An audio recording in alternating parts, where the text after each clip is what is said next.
Graça e paz, seja muito bem-vindo ao meu canal, que também pode ser o seu canal. Se inscreve nesse vídeo, já curta esse vídeo. Meus irmãos, essa daqui é uma série de devocionais que eu, a partir de hoje, vou começar a gravar. Então, é um desafio que eu estou fazendo para mim mesmo, de começar a gravar devocionais aqui no YouTube, coisa que vocês sempre pediram para eu fazer. Então, por favor, já curta esse vídeo, se inscreva nesse canal para mais conteúdos como esse e vamos começar o nosso devocional de hoje. Vamos falar sobre ansiedade. Quem nunca ficou ansioso? Então, meus irmãos, vai da seguinte forma que vai funcionar aqui. Vamos refletir um pouco sobre ansiedade, vamos ver aqui um texto muito famoso sobre ansiedade. Logo após isso, vamos ter uma palavra de oração e o nosso encerramento. Ok? Meus irmãos, o texto de hoje se encontra lá em Filipenses, capítulo 4, versículo 6 ao 7. Diz assim a palavra do Senhor. Olhem comigo o seguinte. Não se preocupem com nada, mas em todas as orações peçam a Deus o que vocês precisam e orem sempre com o coração agradecido.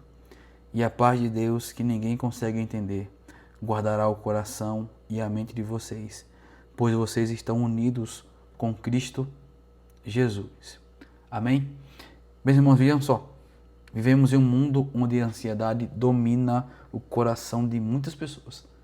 Talvez você esteja aqui me ouvindo falar, esteja agora ansioso, com o coração apertado, em casa, no trabalho, fazendo algum serviço de casa, enfim. Onde quer que você esteja, você pode estar agora ansioso. Estamos cercados, meus irmãos, de incertezas. Crises econômicas, enfermidades, conflitos familiares e desafios espirituais. Parece que as preocupações se acumulam como ondas impetuosas contra o nosso barco na nossa vida, né? Mas preste bem atenção. O Brasil ocupa um lugar alarmante no mundo com relação à ansiedade. É o país com mais casos de ansiedade no mundo, segundo a OMS. No entanto, é nesse cenário que a palavra de Deus nos confronta e nos consola. Ela nos diz para não andarmos ansiosos por coisa alguma. E o apóstolo Paulo escreve essas palavras aqui de uma prisão. Veja, sem saber se viveria ou morreria, mas com uma convicção inabalável de que o Deus soberano estava no controle das coisas. Veja, esse texto, meus irmãos, não é apenas um mandamento, mas é um convite gracioso para depositarmos todas as nossas ansiedades sobre aquele que governa o universo e cuida de nós com toda a sua perfeição. A carta aos Filipenses foi escrita pelo apóstolo Paulo enquanto estava na prisão. Acabei de falar para vocês isso aqui. Em Roma, por volta do ano 62 depois de Cristo. Veja, apesar da condição de estar preso, a carta aos Filipenses é uma carta de alegria e de confiança em Deus. No contexto imediato do texto de Filipenses, Paulo está instruindo os crentes a se alegrarem no Senhor e demonstrarem por ele gratidão. E no versículo 7, ele fala sobre a paz de Deus que governa o coração e governa a mente. Então veja, Paulo está preso, ok? Tinha motivo de sobra para se preocupar e está ansioso. Ele poderia pensar, será que vou morrer aqui de frio, de fome, de sede? Como as igrejas estão lidando por aí afora? Eu não estou lá vendo, como é que estão lá? Então veja, Paulo poderia ter e teria vários motivos para ficar ansioso, mas diante de tudo isso aqui, ele fala o seguinte no versículo 6, a parte A, não andeis ansiosos por coisa alguma. Veja, ansiedade, meu irmão, é uma inquietação ou uma preocupação excessiva, ok? Refere-se ao estado de um ser dominado por preocupações, tirando o foco desse ser da confiança em Deus. Paulo aqui não está ignorando a vida dificultosa, não está fazendo isso, mas está apontando para uma atitude espiritual diferente. A vida é ruim para muita gente, a vida é custosa, é difícil, é sim, mas eu não quero que você olhe para os problemas, olhe para outra coisa. E Cristo faz a mesma coisa também lá em Mateus 6, 25 ao 34, quando ele está destacando que as coisas na vida necessárias, Deus cuida. Mesma coisa. A boa notícia aqui é que Paulo não nos deixa somente no problema da ansiedade. Paulo está apontando o antídoto da coisa. Paulo está dando o remédio. E qual é o remédio para uma vida ansiosa? Uma vida de oração. A vida de oração substitui a ansiedade.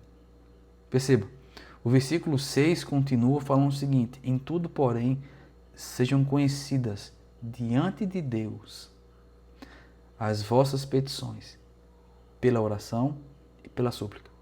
Oração, meu irmão, é uma adoração e comunhão com Deus. A oração é a forma como expressamos a nossa dependência de Deus. Veja, não é apenas pedir coisas, ok? Mas confiar nele em todos os aspectos da vida. A oração é central aqui no remédio. Mas Paulo não para aí. Paulo insiste que nossa oração deve ser acompanhada de uma coisa, de súplica. Isso aqui transforma a nossa perspectiva aqui. Veja, súplica aqui é um pedido específico. Veja, enquanto a oração é mais ampla, a súplica é uma petição detalhada daquilo que você está passando. Veja, é reconhecendo que Deus se importa com cada detalhe da minha vida. Ok? Ore e detalhe aquilo que você está orando. Conte detalhes para Deus. Deus quer saber da sua vida. Então, conte para Ele. E mais, Paulo fala com súplicas e com ações de graças. Irmão, gratidão aqui é essencial. Por quê?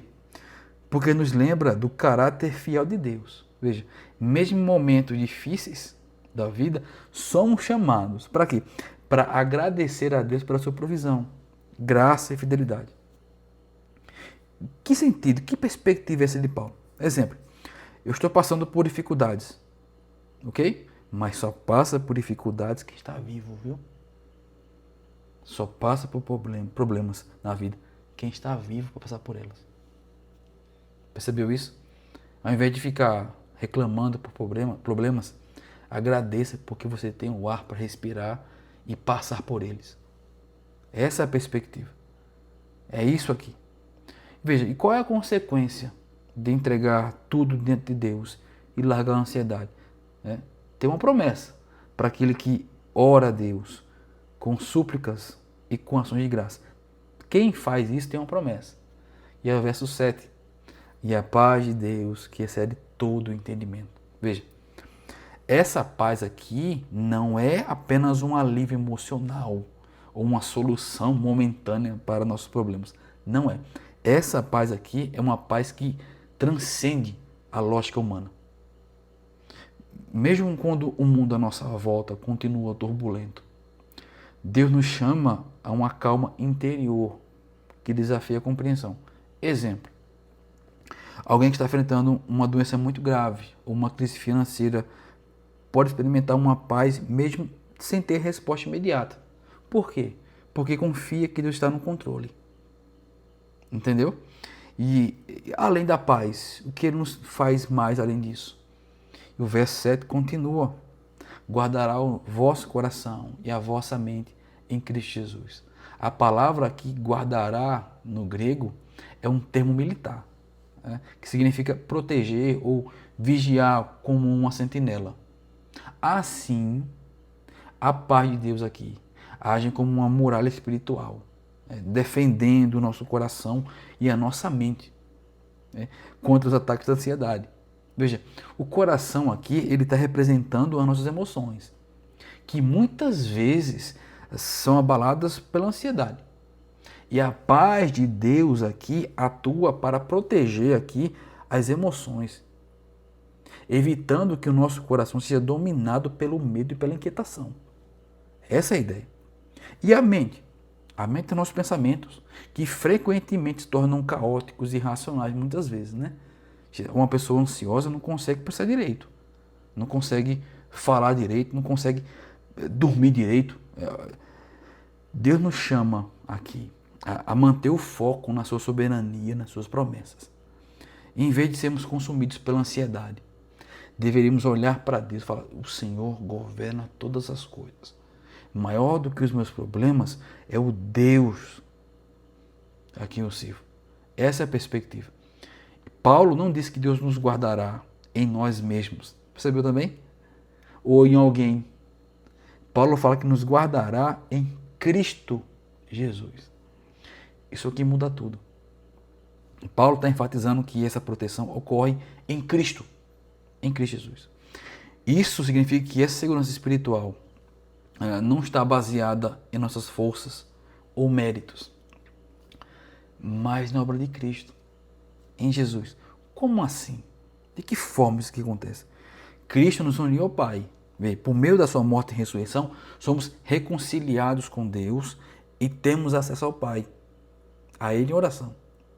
E Cristo também é a nossa paz, lá em Efésios 2,14, quando Ele é o fundamento da reconciliação com Deus e com a paz interior. E mais, lá em Romanos 8,34, fala que Cristo intercede por nós. Mesmo em nossas fraquezas, Ele está à direita de Deus, garantindo que estamos protegidos. Então, meu irmão, quando Paulo fala da paz de Deus, ele não está dizendo que os nossos problemas vão sumir. Muito pelo contrário, os problemas vão continuar.